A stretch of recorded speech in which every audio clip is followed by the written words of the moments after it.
Okay. All right. Hey there, folks. Well, the world seems to be as goofy as ever these days, so I figured I would keep bringing book tour to you. So, welcome to Russ's Rock and Rollercoaster, intriguing interviews with creative minds. Now, I've only come to know tonight's guest over the last couple of years, but boy, what an incredible impact she's had on me already, which is why I am so excited to chat with Elle Marie Wood. Elle Marie is an essayist, playwright, Stoker Award-winning horror author, Micah Award-winning screenwriter, and the newest president of the Horror Writers Association. Welcome, Elle Marie. Thank you so much for having me. All right, absolutely love to do it. Just a heads up to the folks at home. Feel free to send me notes or questions you have for Elle Marie in the chat box, and we'll get to a few during the show. And we'll get to a few at the end. Okay, as we always do, we'll start at the beginning. Where were you born? Where'd you grow up? I was born in New York. I grew up in New York, Muncie, New York, but the name of my town is a different spot now. So it's called Airmont now. So for those who don't know, also a born and raised New Yorker. Mhm. Where is Muncie, New York? It's like 30 minutes north of the city of Manhattan. It's right over either the Tappan Zee or the George Washington Bridge. What are you about? A And half hour, 45 minutes from Poughkeepsie? yeah, about a half hour. About a And half hour. we people like to call it upstate. It's Yeah. not Oh, gee, upstate. oh God, no. It's not upstate, but we No, called it upstate. it's so look, I went to school in Buffalo. That's upstate. Ah, that's upstate. Yes. That's Yeah. upstate. No, Yeah. we're not upstate at all. But people Yeah. in the city in Manhattan would call it upstate, Oh, and oh, I it's know. stuck. I know. Okay, so let me ask you something. So, what was the lineup at home? You got brothers, sisters, you were an only child. What was going on? So I was raised an only child. My parents divorced when I was about 5, and my dad remarried and had my sister and my brother. But in my home, it was just me.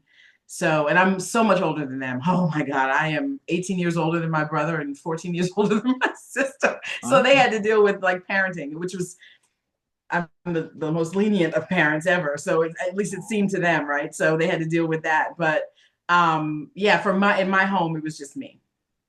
Okay, so you lived with mom or with I dad? live with mom. I live You with lived mom. with mom.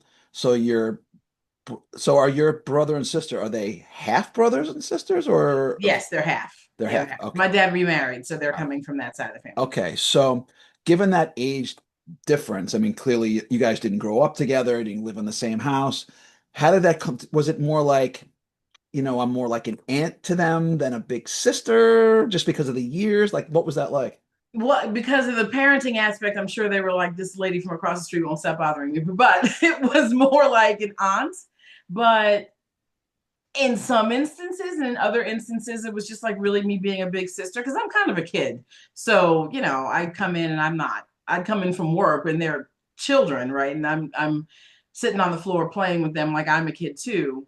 And then I was the chaperone for parties. So they had to pick and choose what they wanted me to be at the time, you Wait, hold know. on. Did you say you lived across the street? No, it was a joke. No, I'm Oh, being oh, funny. Like oh, the lady. No, no, no, no. I oh, lived no, different state most of oh, the time. And then there was okay. a time when we weren't far from each other. When we actually, well, I don't want to jump ahead for your question, but we moved separately to the same area, and I was able to come over and see them a lot more. It was a lot closer. But no, the joke was this strange lady across the street won't stop bothering us. Is what I was trying to Okay, say. all right, fair enough, fair enough. Just saying, like, okay, because you know what? Sometimes it really does go that way, right? Like It parents does, get, but it didn't go that way for us. It's probably a yeah, good thing. yeah. So let me think about this. Your parents got divorced when you're 5. Mhm. You live with mom, so you're an only child. So what did your parents do? My mom was as well. At first, she was a teacher. Then she became a high school principal. And actually, she did a little bit of admin work after, some of that office type of board of education stuff. Went right back into the school. She loved it there and retired as a high school principal. And what about dad? My dad did a lot of little things here and there. He was a recruiter at one point. I think that was, if you had to ask him what was his career, that would be the one that he would stick to. Okay. So dad kind of did a little this and a little that. Yeah. Okay. Okay. So, all right. So you're an only child. You're living with mom, who is a teacher and a principal. Mm-hmm. Okay. That's always kind of an interesting thing. So let me ask you, what was it like to have a parent who was. Did you go to the school that where your mom was the teacher? Oh, Well, okay. she Now, wasn't a teacher at the time, thank God. So I went to the school, and the school I went to was in I was there was a time when I went to school in Manhattan. I lived in Rockland, but my mom is from Manhattan and she worked in Manhattan. My grandmother lived in Manhattan. So I just drove into the city with her. I didn't actually start going to school in Rockland where I'm from, Muncie, Rockland. Rockland's the county. yep. And I didn't start going to school there until I was, oh man, I think in ninth grade. So for a long time, I was in school in the city. And so I was in the same building. My junior high school was in the same building of the high school that she was the principal of. Mm. So my teachers and I talked in class. I mean, that's not surprising to anyone who knows me, but I talked in class, and my teachers would say, the punishment would be, I'm going to go tell your mother. Yeah. And so they would too. They would call her like downstairs. And my mom finally had to tell them that's not fair to her. I mean, or just she can be in trouble, but that's not fair. You don't call any other parents in the middle of the day and expect them to come upstairs and reprimand their child. You should give her the same treatment. And Mm. I thought that was a pretty good answer, you know? I gotta. That is pretty good. That is It's a pretty good so. answer. So hold on. I still Yeah, got in trouble, of but it was course. a good answer, Okay, it right? was a And they good had to answer. pick and choose how many times they planned on calling my mother, Uh-huh. or giving me the in school detention that I probably was earning, Uh-huh. and then have to deal with it. And then so a lot of that, it was very cool. It wasn't so cool for my friends who they couldn't cut class or talk because they So let my me, mother would find out. yeah. So let me ask. So was there sort of like this? Oh, mom's the man. Mom's the narc. Like, did they have? Were your friends? Did they like resent you, or was it like a weird like? You It know. was no, it was like they didn't want to get in trouble, but it was my mom, you know what I mean? Like, and they knew my mom, so it Okay. wasn't like she's not she was the man at school, right? But she didn't it had to be really bad. And then she would have to say something. And if it wasn't that bad, she would say, which I've said to myself about my own family, don't tell me unless it's something major. Don't tell me something that's ridiculous. And so they would get in trouble for little things, but the really big stuff, it had to be big enough. So, and then none of my friends did big stuff, if you Yeah. will. And then two of them actually went to the high school that she was the principal of after I said I can't take this anymore, and I begged to be at school in my, where I lived, Hmm. and they went to her school, and I used to have to remind her, don't be mean to them. You Right. can't do certain things. Right. I'm just holding them to a standard. I'm like, no, you have to treat them like every other kid. So Right. it was So cool though. okay. So wait. So let me think about this for a second. So you went to school, and so I grew up in the suburbs. I grew up on Long Island, but Mhm. I lived in New York City for a long time. I lived in Mhm. Brooklyn and Manhattan and Queens. So obviously, school in Manhattan is a very different experience than Yes. school in the suburbs. Yeah. Talk to me. I loved school in the suburbs. I did everything that I didn't realize I wanted to do when I got up there. Because I lived there, but it was like I felt like I lived there on the weekends, even though I was there every night. That's where my house was. I grew up there. I've been living there since I was 4. But I didn't go to. I had no chance to go to stuff after school. My mom had some friends. It was interesting dynamic. A lot of the people who lived in the neighborhood, my like actual neighborhood, in the neighborhood near me, those folks were school teachers who worked in the city. So I just happened to go to the city with my mom and because my grandmother was there. So I would stay with her, right after school until I got old enough to hang around with my mom. And those other parents had their kids stay in Rockland to go to school. So on the weekends, we hung out with people that she knew at work. She had a lot of friends that lived near us because they lived, they were doing that thing. So I had made friends in Rockland before I actually got there, like got to school there. Mhm. So I got to hear about the football games and the cheer and all the stuff that they were do basketball. We had basketball, but the basketball games always seemed cooler, right? Everything seemed so much cooler in the suburbs because they were doing all these after school activities and it was like kind of normal. And at the time, they had like an activities bus. So if you stayed after school, everybody piled onto that bus. Everything pretty much ended at the same time. And you rode that home. So it was no worry about transportation. In the city, there was no such thing. There was no football. Mhm. There's no football. We had basketball and it Mhm. was fine. But you didn't go to each other's schools as much. You always ended up having like schools that were coming from like the suburbs coming in Hmm. as opposed to the schools in the area. And it was just a whole different vibe. We had talent shows and fashion shows, but you kind of had to find your way to the rehearsal, find your way back. And everybody uses the bus and the train, in the city, even at a young age. But my mom wasn't about that at all. Like I like I said, yeah, I either went to my grandmother's house or I stayed Right. with her. So I wasn't allowed to do, and I can't blame her. I mean, as Right. an adult, I see why she didn't want me to do So you didn't really get, so you were in a weird way, even though you were from the suburbs and lived there, in a way, you were kind of like a weekend warrior, a yeah, weekend for real. suburban warrior, Yep, yep, but you yep. didn't get a chance to really like get the true like Manhattan experience because you basically went to like this little enclave. They bust you into an enclave Right. and then you turned around and went right back. Mm-hmm. So it's like when you go on like on a business trip, like, oh, well, they went this business trip to San Francisco. Isn't it great? You're like, yeah, the lobby of the Hyatt was awesome. Exactly. And that's why when I go on these business trips and I go to conventions, I try to take some time and like see where the heck I am. I Mhm. try to go out and just take one day to look at something because yeah, I mean my grandmother lived there and I would spend time with her. So I had the chance to, and I did Head Start there, which is preschool for anybody who's not Yeah. from the city, so I did that, at my grandmother's house. I spent quite a lot of time with my grandmother. What part of Manhattan? Oh, Harlem. Harlem. Oh Oh, yeah, yeah. Oh mm, yeah. And I thank mm, goodness it was such a wonderful, it's different. I mean, it's different now. Everything's different, hmm. but it was a wonderful experience. Yeah. Um, and so I got the chance to see that stuff, but I wasn't like entrenched. I didn't feel like I was a visitor, but I didn't live there, And at Mm. home in Rockland, I felt like I lived there. I was there on the weekends. We did a Okay. lot on the weekends. Like I said, I had friends because my mother had friends who lived there and they all had kids. So I had friends. And so I was able to go to the mall before I was, stuck going alone, Okay. living in Rock, well, going to Yeah. school in Rockland. I was allowed to go to the mall with those friends. But it was like I could see how different their life was from what my daily life was in the city. And in ninth grade, I was like, I don't want to do this anymore.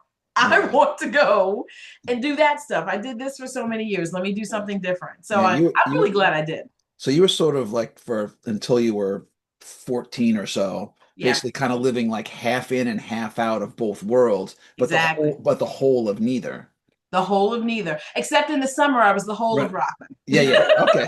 Hmm. And I did. That I well, went to the that was sports. that was awkwardly phrased, and we're gonna leave that one go Oh for my God, totally. I didn't hear it until you said that. Horrible. Oh my God. That's so good. Hey, you said it, not me. I know. No, but I definitely went. Like I went to the sports camp, which I loved. Oh my God, I wish I could have found that. Like I Okay. would do it Oh, now. so that's what I wanted to ask you next. Yeah. So you're a kid. Tell me what kind of kid were you? What kept you busy? Did you like what were you into? What were your friends into? Like t talk to me. What was happening back then? Well, like this is. I mean, I'm a child of the '70s. Well, I guess when you say that, do you mean you're born? I was born in the '70s, Yeah. early '70s. So I guess I was a kid in the '80s, right? Yeah. And we went to this in the summer at least. There was a sports camp at a community college. And I mean, I kid you not, they were bringing in like Ron Darling and Daryl Strawberry and Daryl Dawkins and freaking Pele. Like Wait, it whoa, was whoa, whoa, whoa, so whoa, great. whoa, whoa, whoa. Time out, time out, time out. Time out. So I actually have a Ron Darling story, Oh my but God, dude. talk to me about Pele. He taught us how to play soccer and he was like teaching us to head the ball. I remember distinctly being like, I'm not doing it. I'm not hitting that ball with my head. And he like kicked it at me and he's like, hit it. He kept like coming over, like pushing my head at it. And I finally did it. And he jumped around. He was the nicest dude. Wow. Honestly, he was Wow. wonderful, but he also was not taking no for an answer. And these people, these sports icons were teaching are just not the whole summer, but like Pele kept coming back. I went to that camp like 4 years in a row, and he came every year. And they Wow. came up and they were just teaching kids. Daryl Dawkins was teaching us how to do jump shots. Daryl Like, Dawkins. Wow. what are That's a we name talking I haven't about? heard in a long time. For Yeah. real, right? Yeah. Ron Darling broke his I had a broken arm when he came. So he couldn't pitch for us, and we were all like, "Well, thank God." I mean, who wanted that, right? So I'm in Florida, maybe 10 years ago, maybe 8 years ago, and I was visiting my mom, and I took my kids, so I have twins, to a little playground, and they were out kind of like, on the jungle gym and whatever on the seesaws. And my son is with the kid, and they're going up and down. I see some guy over there, and I was with a buddy of mine. I'm like, I'm pretty sure that's Ron Darling. He's like, Mm-hmm. who? I'm like, he pitched for the Mets. He's like, no. I'm like, yeah. And I Yeah. went up to him, and sure as shit, it was Ron Darling, and my son was on the seesaw with Ron Darling's son. Oh, that's funny. Oh my gosh. And we were just jibber jabbering about baseball and whatnot because I'm a giant baseball nerd, a Yankee fan, but Wow. still, I followed the Mets and I knew who they were. But anyway, okay, because this is about you. Wow. All right, so you No, got but how great is that though, right? I feel like in New York, you just and then you were in Florida, but still in all the connections all over the place. I because know of I see a New Yorker somewhere, and well, I'm because like, I was what are in you Port doing St. here? Lucie where my mom lived, and that's the spring training camp for the Yep, Mets, and that's why we're yep, there. So hold on, yep. so you were a sport kind of a sports nerd. Kind of. I loved it. My dad loved sports. I love sports. We really love boxing. We've kind of Mm, fallen off recently, but we yeah. love. I mean, listen. I was in school in the city, and I remember the few times my mom would let me just go ahead. When I was like 12, 13, she would let me go with my friends, and we would 4 or 5 block radius, right? Right. And but I saw Hector Camacho out there one day just walking.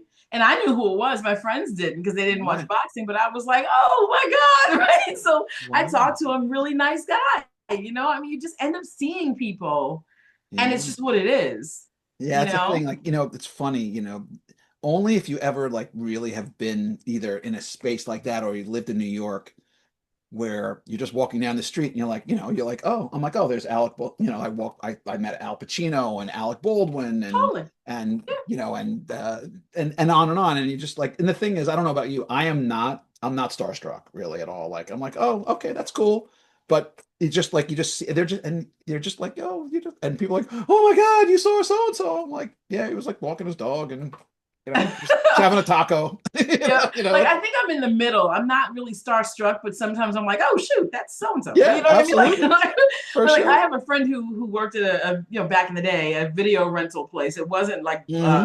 it wasn't the one that was popular. What the devil? It's gone. What was the name of that place? Which one? Blockbuster. It wasn't Oh, Blockbuster. It was a small one, small mom and pop. And oh. Pacino used to come in there all the time, apparently. And Yeah. she would tell me, and I'm like, whatever. And she finally called me on the store phone that one day he came in, and he was talking to her, and I was like, Mhm. oh, that is him! Oh my All right. So listen. So all right. So you were into sport. You liked God! sports, Mm-hmm. but we also know you're a big giant nerd, like a lot of us are. So what Yep. was your nerd jam when you were a kid? What was your thing? So many things. I mean, first of all, horror really started early, so I don't know. That's kind of weird. But also Star Wars. Absolutely. I Okay. watched everything. I'm not a fan of the 4, 5, and 6. Let me say that 1, 2, and 3 are a struggle. Everything after that, I don't want to hear Yeah. it. Just, but Giant Star Wars nerd right here. So I 4, hear 5, you. and 6 is what we grew up with, and Uh-huh. that's as far as I'm concerned. The story could have ended. We did not need the rest of it, and it was fine. Okay. But yeah, I mean, every time because you remember they would re-release movies in the theater for us, and I just would go Oh, me every too. single time. When Star Wars was re-released, what was it like around the late 90s, whatever it was? I think Yeah. we saw Star Wars. I think we saw it like 6 times. Mhm. Saw or no, Star Wars a couple of times. Saw Empire like 5 times. Or Yep. Jedi was Yep. not my least favorite of the three, but saw that a couple of times, and I got to see, it was great. We saw Empire at Lincoln Center with the Philharmonic Orchestra. Oh, wow. No, I didn't get to do that. That's amazing. Holy Incredible. cow. Okay, so hold on. So let's talk about this. So you were a horror nerd from Yeah. an early age. I want to hear about this. Talk. What was I your? don't even know where it came from, to be honest. I started off writing when I was 5 also. So Hmm. and I wrote this thing that was it's psychological horror, which is true to form, right? I mean, I'm still a psychological horror author, but I don't know. I think I just snuck into so number one, I'll say this. I don't know how I started writing horror. Sometimes it's in you. I Yeah. don't know. It was always there. So I can't really answer where it came from. But horror movies, which is my thing. My first degree is actually in film production. So I'm a movie person. All right. So talk to me. So Mhm. you're a kid. Yeah. What kind of got like you started however you stumbled into it, you stumbled Yeah. into it. What started your addiction to the Well, horror I'll movies? tell you, it's picture this Thanksgiving, and you're at the kids' table, really, because Uh-huh. I know you. Some of you may know what I mean. You know, it's the Uh-huh. adult Oh, I table, it is know. the kids' table, right? Uh-huh. And we would be watching television, and King Kong came on every single year. Okay, Yes. do you remember this? You talk, you know, Did you watch? you're talking the black and white or the Of course, the 70s? black and white. Okay, all right, just Did making you sure. watch after? Did you see what came on after? I don't know because you were in Long Island, so you might have seen it. After was Don't Be Afraid of the Dark. I And didn't watch after that. that was Acid Rain.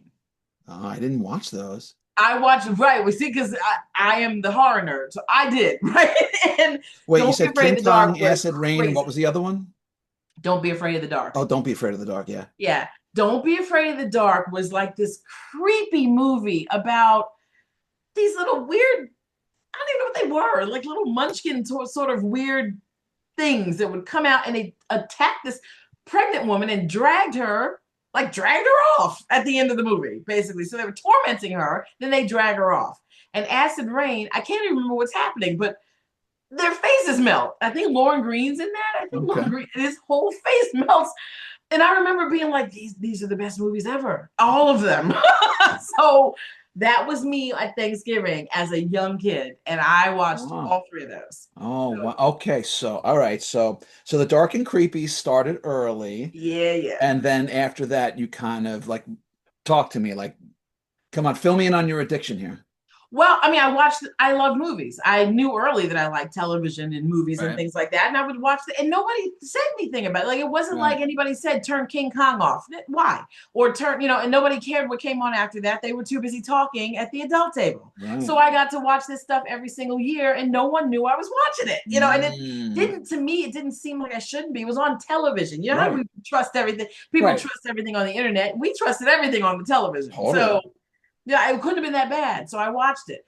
But then I remember sneaking in one day, and I don't know, I might have been 7 now. I snuck in when my mom was watching The Exorcist, which was on television. You saw The Exorcist at 7? On the floor, she had Oh. no idea. I hope she didn't hear this, but she had no idea. Okay. I was laying there on the floor, and we had this long hallway in my house. And she was in the front in the living room, and I was back in my room, and I was like creeping up in the hallway trying to watch this thing. And I thought, what is happening in there? And they censored some stuff. There's a couple scenes that Yeah. are blasphemous, if you will, and they censored that, but Yeah. they didn't censor the rest of it. And I saw it. Wow. I mean, I saw it And when I so, was about 30 or so, and 30. Oh my goodness. I Someone scared you about that movie. once was enough. I will never see it again. I'm a big old scaredy cat. I admit it. I admit it. Wow, you saw But The I mean, Exorcist so you got you got the soup splatter at 7. at 7. But I mean, I loved film. So Right. it didn't, to me, that was just, okay, that was that creepiness that happened in that creepy movie. Right. It's not going to stop me from watching another creepy movie or of anything. I used to watch the Poseiden Adventure. Do you remember Yeah. this? About 100 times. Are you kidding me? Gene Hackman, Shelley Winters? Of So course. many times. But do you know how scary that freaking movie is? I guess you're right Terrifying. in a way, right? I mean, they're all gonna drown. They're gonna They're all going to drown in drown. the middle of the ocean, and there's like fireballs coming up from the oil and the water, Yes. and I'll never Terrifying. forget, like when Gene Hackman, he's trying to turn the thing, and it's burning his hands, and he's Burning just his like, hands. yeah, Yes. And yeah, I watched that movie every single time it came on television, every hmm. single time. Now, when I go on cruises, I have a flashback, like Oh, totally right. Oh my God, yes, yes. Oh my Jaws God, is not the thing that flashes for me. It's the Poseidon Adventure. yes. Oh my God, yes. I saw that movie 20 times at least. Yeah, oh yeah. Yes. Oh So my I mean, God. it was just for me. I just loved film. I just loved film, and seeing Gene Hackman there. But I also loved Superman. So Gene Hackman's here, Yeah, and I'm right. like, oh, he's the acting, the fact that you could do it. The fact that someone would film it and you could make money from this was Okay, so amazing to me. honestly, I could spend about 10 hours talking about this, but we got to move on to some other stuff. All right. So you got yourself, so you're a kid. You're into sports, you're a horror nerd, you're a Star Wars nerd, but you're a film nerd too. Yeah. So let's kind of move things forward a little bit. So you have dabbled in various forms of arts, Mm-hmm. poetry, filmmaking, playwriting. Talk to me about talk to me about the film and the playwriting a little bit. Like tell me some experiences there. Well, I think because I'm such a film nerd and always have been. I mean, like I said, my undergraduate degree is in film production. Mm, I love that medium, but I'm also a novelist. So I write a lot. I'm prolific. So I have to get the words out, but I don't want to abandon, I don't know if I want to call it my first love. It's probably novel writing is probably my first love because I don't like the restrictions of the other forms to call it first. But from the movie standpoint, I didn't want to abandon that because I like that medium as well. It's completely different from novel writing. So I decided, I finished my degree and I started working a desk job because as one would, if you're a child of a certain age, you just get a desk job. You just do. And yep. so I did that thing and I was thinking I got to do something. I wrote my novel and then I wrote a screenplay. And I said, now which one am I going to pursue? I can't go moving to California and running after this film thing, but I'm going to write this screenplay and try it a different way. All So right. I couldn't, it's because I like so many things, I couldn't abandon it. So I got into the festival circuit that would keep me at my desk Right. and it'll still allow me to pursue my dream and I have to give it up. Mm. What was that like to sort of have to make that decision that says, you know what, I want to pursue this life in film, but I still got to eat and I got to make my way through the world. And what was that like to give it up?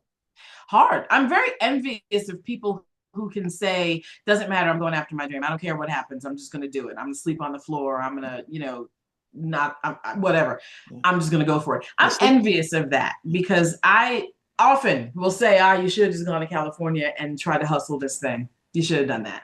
But I think that in the end, maybe I shouldn't have because half these books wouldn't have been written if I had done that. And the books are, something I love to do.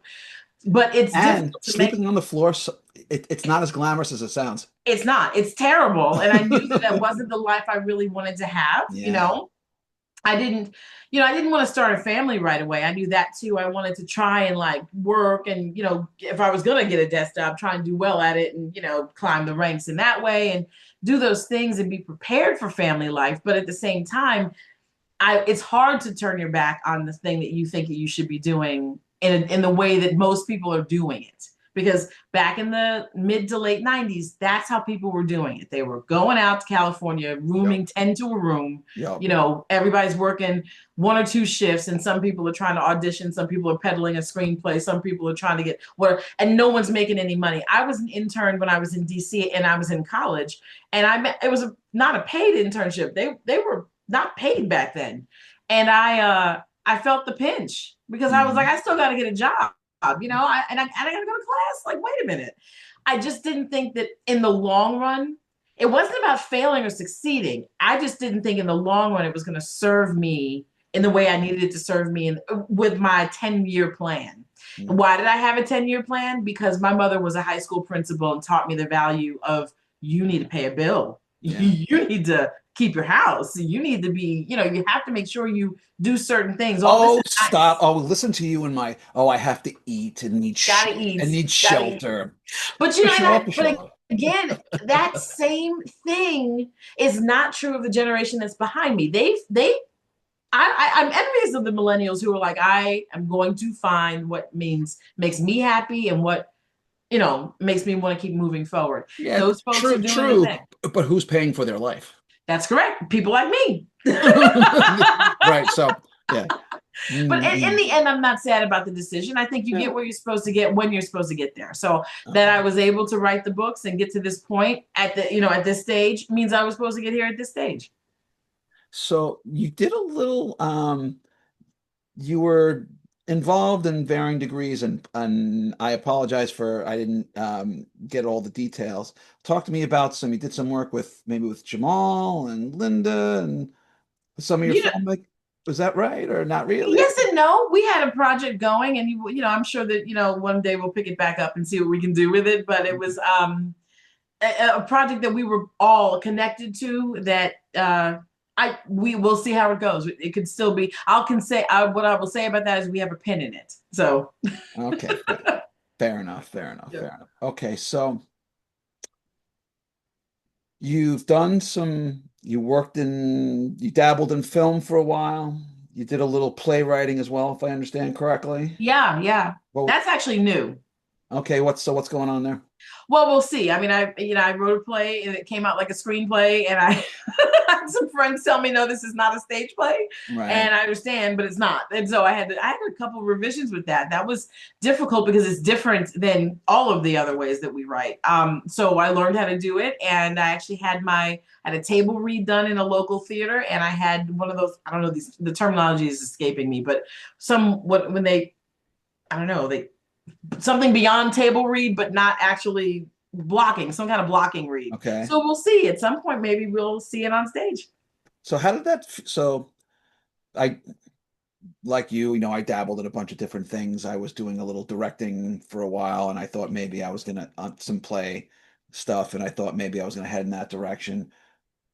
Talk to me about what was that experience like for you? So you write the play. And it was structurally it was as good as it was and wasn't whatever it was, but you're hearing people, they're sitting down and they're reading your words. Yeah. What was that like for you? Amazing. Amazing. I've had twice that's been able to hit me, once in film and once in on stage. It is something entirely different when you listen to someone reading your words and interpreting them the way they interpret them, and interacting with the other characters in the way that they interpret the movement. Sometimes it's exactly what you thought. Sometimes it's not. And you have Yeah. to wonder, did I write it weird? And then I was asking the question, like, what made you make that choice? And they would tell me why they made that choice. And some of it was generational. Some of it was, you have Mm. to think about, okay, so how do I fix that? Or do I let it ride? And I Right. found that to be such an interesting experience. And with the film experience, I have one of my screenplays that did pretty well in the festival circuit has been moved and made into a little a short movie. And we went on set for one day. I just couldn't come there every day. Right. Didn't want to crowd them anyway. Just wanted to come for one day. And in that one day, I got the chance to watch this weird makeup snafu that I was like, well, I don't know how to fix that. Y'all fix that. And they fixed it.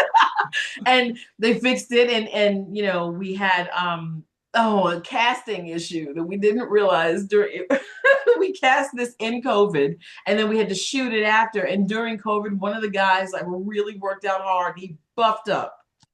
Well, the killer was much smaller than him now. And the one scene where he was going to get overpowered by the killer was just comedy relief, Oh, geez. considering how big dude was now. So I had to rewrite it on the spot Oh, because I came in the day wow. they came in, and I was like, "Wow, that's the coolest thing I've ever done." That's got to be an adrenaline rush. It was awesome. But when he walked in, I looked at him and I looked at my producer. I was like, You're which like, one is he? And he told me, I'm like, no, he can't possibly be. this isn't gonna work. It's not going to work at all. Mhm. So we wrote it really quick. It was the most amazing moment because these are Wow. my words that I'm switching because Right. people are not fitting the bill. And I loved it. Just, it's a different kind of way. People read your book and they tell you what they think and how it impacted you. But when you get to see people reading your words in front of you, it's a whole Yeah. different thing. Yeah, it's Whole a different. weird thing when you write a novel, like you write it and you spend as much time as you do, months or years, and then it takes however long to come out. And by the time people read it, you're on to like the three more projects later, and they're like, "Oh, I read your book," and you're like, "All right, which one? I don't even know." They're like, "Oh, I love that Right. part. I love the part in the book when this happens." You're like, "Did I write that? I don't even remember." That is the worst part because I'm like, Oh, dude, I read that a long time ago. I do oh, not I know, remember exactly I know, I what know. happened. All right, so real quick, just quickly, as an author. Mhm. You focus on psychological horror. So just give me a little bit of like what kind of gets your juices flowing from the author's seat. I love it when people walk away and say, "Oh, that was fine," and then they try to go to bed and they can't go to sleep because they're afraid of the dark, of what could be Mm. in the dark, because they read my book. So That's my throughout your favorite. novels, is there a recurring theme that you write about, or you just kind of like poke around? Like, because psychological horror means something different. Everyone defines it a little bit differently. Well, and I'm curious about that because psychological horror actually means what the difference between reality and something that could be happening in terms of psychosis for someone. It's not the psychosis. it is the space between where you don't know if you're actually, if this, if you're being haunted or if you're having an episode.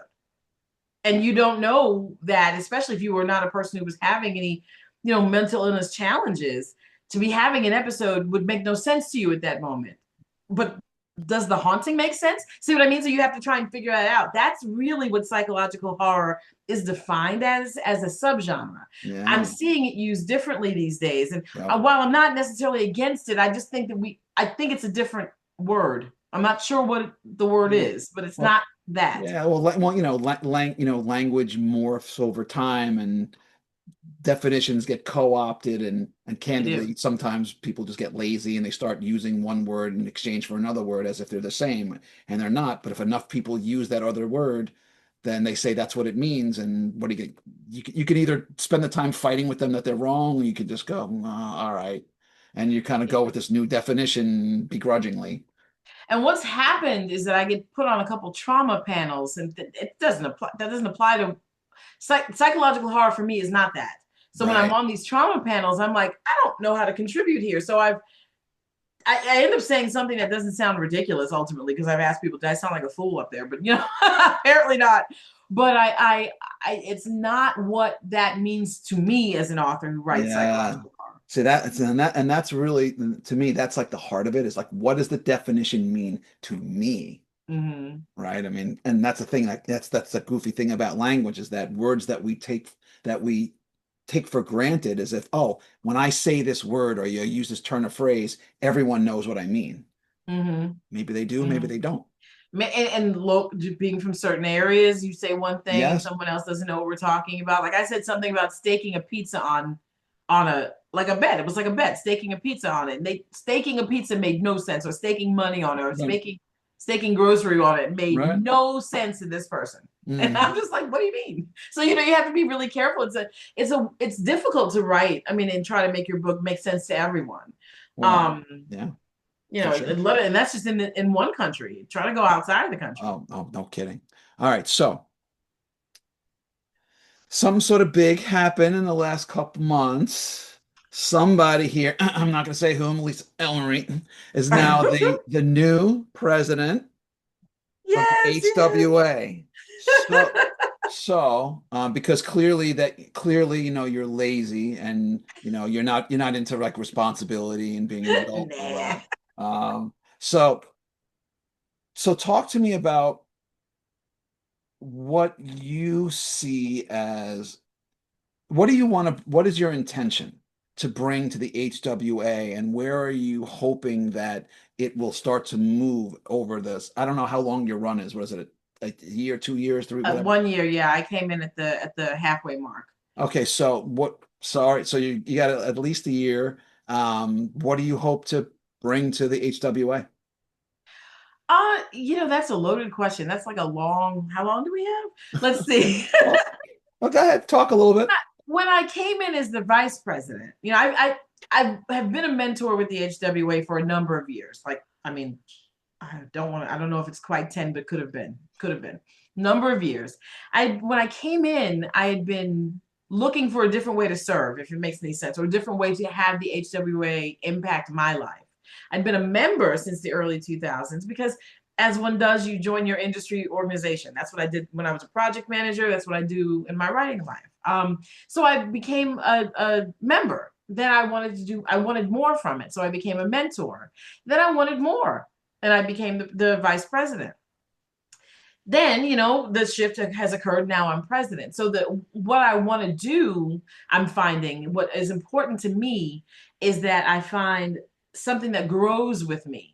Because I still have the mindset of, what does a member want? What did I want when I was a member? All I want something that can be meaningful to me at all stages of my career, something that I can find pride in, and yeah, that will grow with me as I grow in my different pieces. And thus far, I've seen two different ways to look at it, right? You can look at it as, oh, okay, I'm a new member, and there's so much stuff for new members, so many wonderful things that we offer for new members. But right. how about I've been writing for 10 years and I'm, I write novels, I write poetry, I write whatever, but I don't need any help in learning how to find markets anymore. I don't need any help in trying to find my voice anymore. What do I do?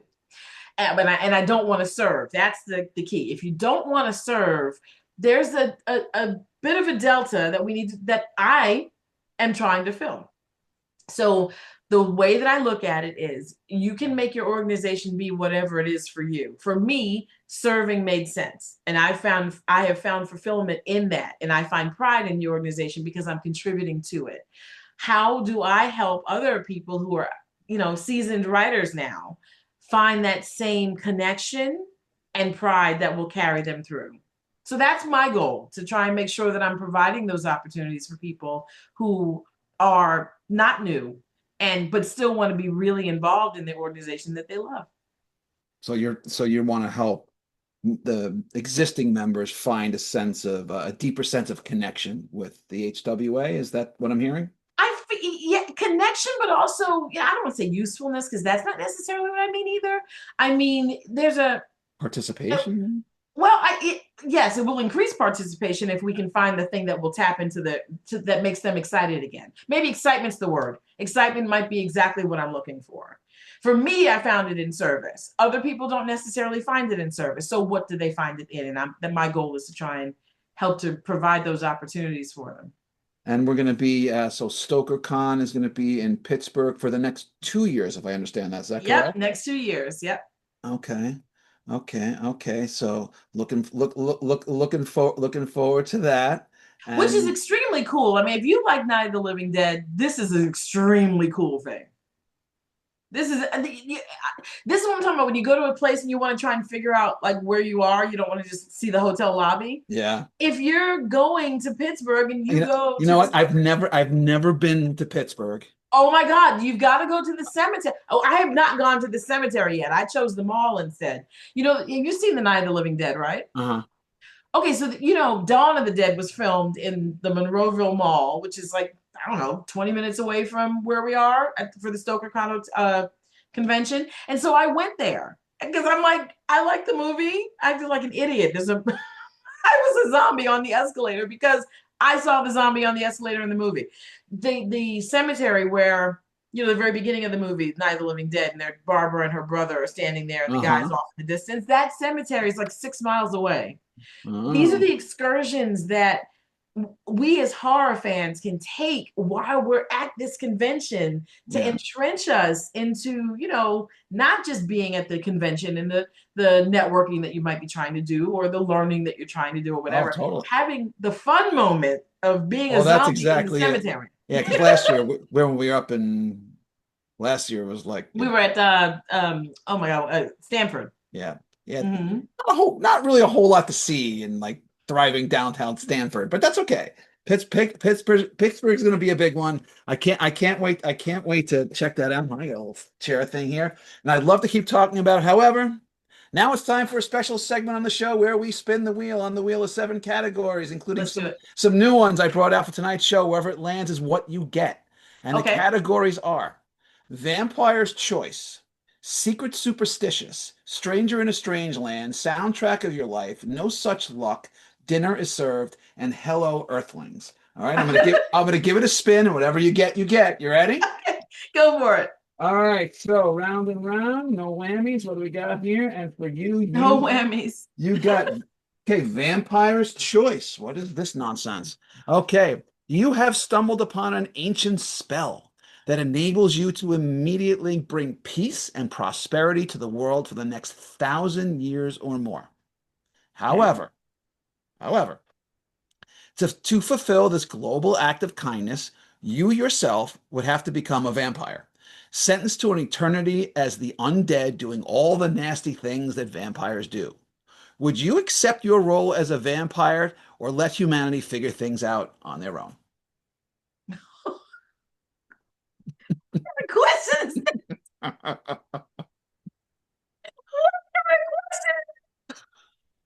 Oh, 1,000 years, is that all they get? So they get at least 1,000. At least 1,000. But I've got to be a vampire and suck blood and all this, and I can be killed by the sun. Okay.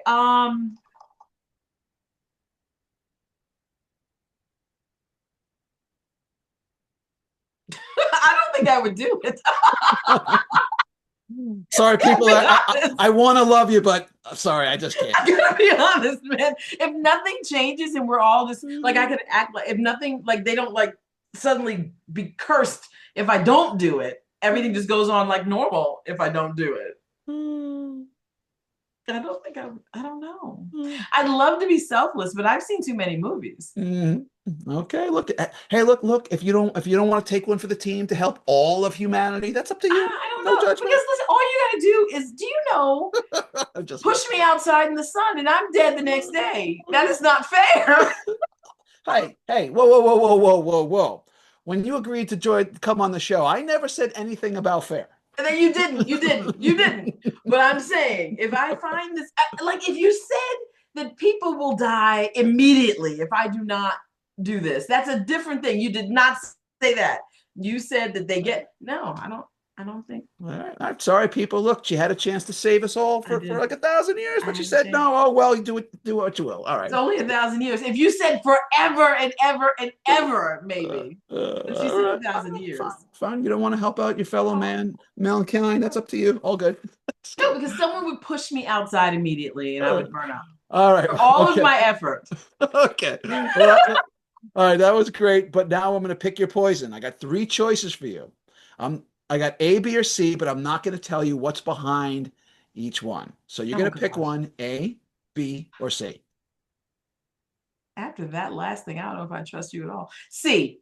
C. Ooh, all right. This is a good one. All right. C is depths of horror. Okay.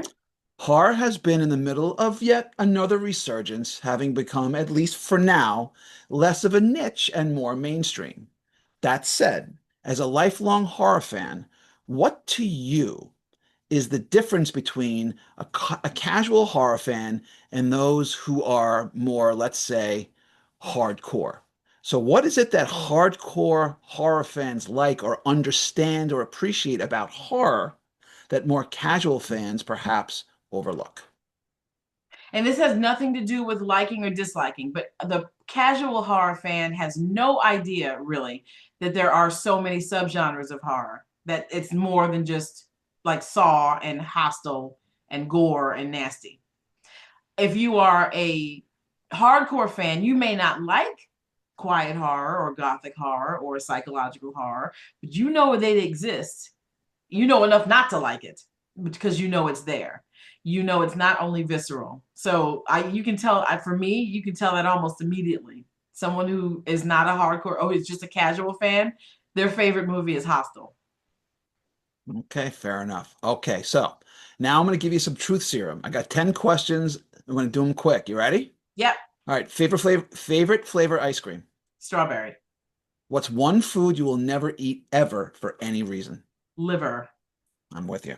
Does Bucket list destination anywhere in the world.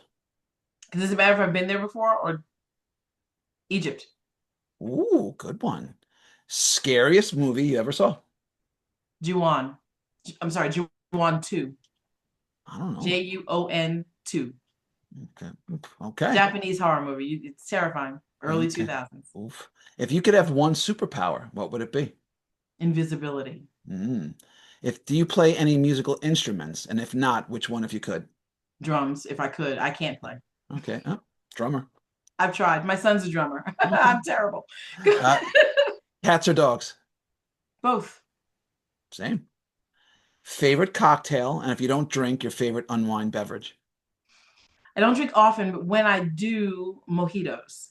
Light on Okay. the liquor though. I like to taste all the rest of the stuff. You can see a live performance, sports, music, theater, whatever. Any seat, any venue, any time in history. Mm. What's your choice? Prince again. Prince. Prince again, like close. I was really far last time. Close. Um, I don't care where. Just want to be close. That boy could play him some guitar. Damn. Man, I loved it. Woo. Only got to see him once live. It was I best never, show ever. I never did. Ah, Mm. If you could get a continuation of any canceled TV show ever, what would it be? canceled or over? canceled. What was the name of that show with Kevin Bacon? What was the name of that show with Kevin Bacon? I'm gonna look it up real quick. Kevin Bacon TV. Isn't that crazy? I just Oh, was that what, Missing or something like that? Was that the name of it? Something TV like show. that, I think, That right? show ended so weird. It was canceled. The Following. Oh, The The Following. That's it. Following. Man, it was good. I loved it. And they just left me hanging and I hated that. It Okay. was canceled. I would love to have that come back. Okay. Wow. That's a first on this one. All right. All right. So now we're gonna go to our advice column. That What's was the 10 questions? Yeah, No way. yeah. I got them right here. All right. So, what's the best and worst writing advice you've heard anyone give to aspiring writers? Same thing. Write what you know. Best and worst. Okay. Yeah. Well, give me a little bit more.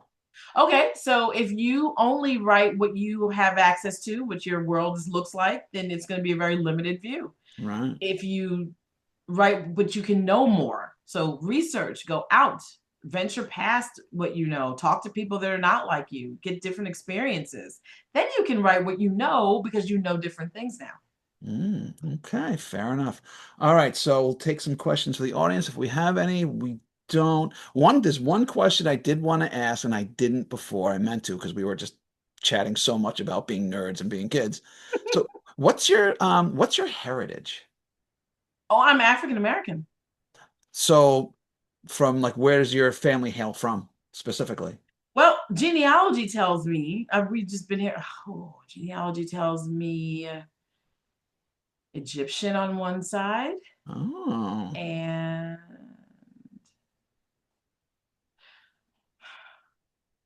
English. I'm trying to remember. I did this 21 and think 21 and me or whatever that what thing was okay.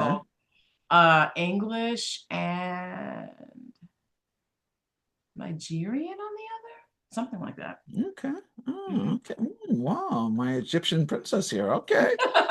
What Mm, I loved, and it was, what's crazy? So I went to Egypt in the early 2000s, okay. and as you see, I want to go back. So I went to Egypt in the early 2000s, and when we back then you were not planning your own trip, especially not so abroad to such a degree. And so I had a travel agent who lived there, and he told me to send him a picture of me and my husband who was coming with me. And I sent him the picture, and he immediately responded to me and said, "Are you from here?" And I was like, "No." He says, "Are you sure?" I'm like, I don't think so. I mean, not that I know of, right? Right. And I hadn't done this ancestry stuff yet. And so when I got there, he warned me, keep your wedding ring on because of this. He didn't say Really? that before. He said, keep your wedding ring on. Why? Don't just well, what happened was my husband was somewhere else in the hotel. I was in the Right. front. A guy pulled off the road to the front of the hotel, Right. asked me to marry him right then. And I'm like, what? But I had my ring on. I was like, I am married. I am married, right? And he pulls away. Another guy comes up with flowers. I never saw him get the flowers. I don't know where he got the flowers. He comes up with the flowers. He's like, hi, I just want to tell you you're so wonderful. Welcome home, and here's some flowers. And I'm just like, what do you talk? What is all this? And the guy was like, I told you, you were Oh. from here. And I went into another place, just a little store, and there was time for the praying. And so I was standing waiting for them to be done. And this woman said, where's your family? Does your family live near here? And I'm like, no, I'm not. I'm a tourist. And she's like, you are? I'm like, yes. So Mm. it was the strangest thing. As we kept going on the trip, it kept happening. It just continued to happen. Oh. So when I came home, I did this ancestry thing, and lo and behold, I have an Egyptian Mhm. ancestry. You got a little like a little Tutankhamen mojo going on there, and a little okay, all right, How cool is little that, right? Pharisees going on there. Okay, fair enough, fair enough. Very cool. I definitely was like, that is the coolest thing that's ever happened to me. And I can't believe they were right. Like so many Okay, people kept saying it. yeah, right. Okay, so we'll come to the end of the show. So I got one more thing to share with everyone. So bear with me. I'm going to share my screen, and you're going to get some goodies. Okay. Oops. Hang on. Whoops. Sorry, I did that wrong. Let me do that here. Hold on. There we go. Okay. Whoops. Okay. So what are we looking at here? Unworthy. This is my first. So I like to write a lot of stuff. We have talked about that, right? So Mhm. I take a lot of chances and do a lot of different things. This is my first novel in stories, and it's actually a dark fantasy. Mhm. So to give just a quick rundown, this lovely woman that you see on the cover, she is, the descendant of the queen. The queen has now died. She has several siblings that should be available to take the throne. She's the youngest. She shouldn't have to ever. But her siblings are wholly and completely incapable of doing this, of leading anything at all. And she has to take the throne. The book goes through the stories of why these siblings are incapable of taking the throne. And each one of them gets darker and scarier and stranger as we go through.